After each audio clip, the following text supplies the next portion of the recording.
Welcome to the PAC Football Report, covering games on October 21st, 2023. I'm Joe Onderko.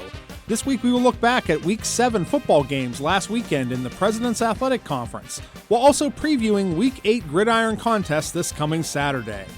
Grove City took another step towards its first PAC football championship in 25 years, as the number 22 ranked Wolverines improved to a perfect 7-0 following a 31-7 road win at Allegheny.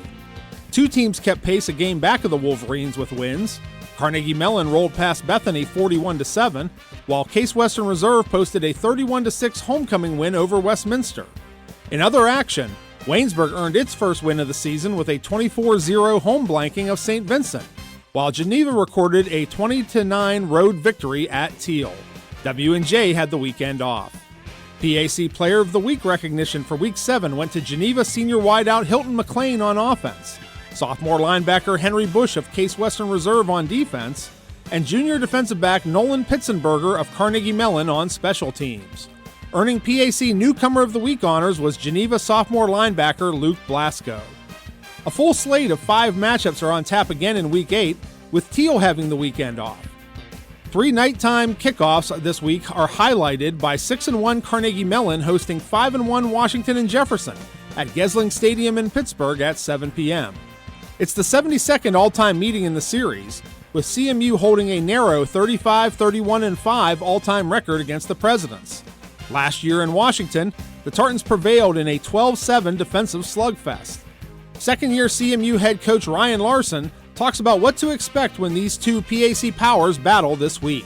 Honestly, I don't know what to expect fully. I could see it being a defensive battle, both really good defenses, 2 of the top defenses in the league. I also could see it becoming a score match. They've obviously done a fantastic job on offense, putting up points this year, and we're starting to hit a little bit of our groove offensively as well. Another matchup under the lights features 3-3 Westminster hosting 2-5 Allegheny at Harold-Burry Stadium in New Wilmington at 7 p.m.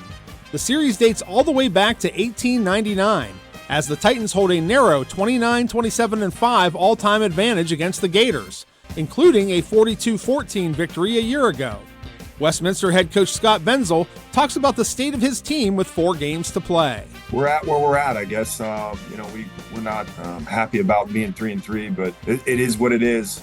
We have to kind of try to get better, and sometimes these types of seasons catapult you for better things in the future, and we're trying to stay positive. We're playing some really good football team. Rounding out the evening games is 2-4 Geneva, looking for its second consecutive win, as the Golden Tornadoes host 0-6 Bethany at Reeves Field in Beaver Falls at 7 p.m.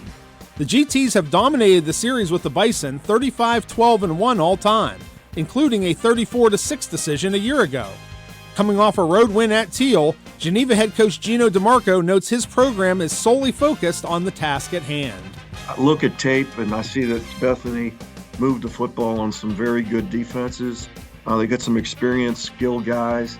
They do got some good, young talent up front. But I think defensively, they're starting to play a more safety-oriented defense, which we're seeing now in college football emerge. And anytime you can get a quarterback that can run and receivers that can make plays, in space, it is a cause for concern. Other Week 8 contests include 7-0 Grove City hosting 2-4 St. Vincent at Robert E. Thorne Field in Grove City at 1 p.m.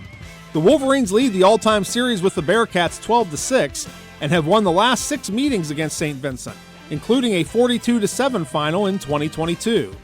Finally, 5-1 Case Western Reserve remains at home as the Spartans face 1-5 Waynesburg at DeSanto Field in Cleveland at 2 p.m. Case has won 7 of the 8 all-time meetings with the Yellow Jackets since rejoining the PAC a decade ago, with the lone Waynesburg win over the Spartans being a 35-15 final back in 2014. That's all for this edition of the PAC Football Report. Please log on to the conference website at www.pacathletics.org all season long for the latest news, scores, statistics, and other league information.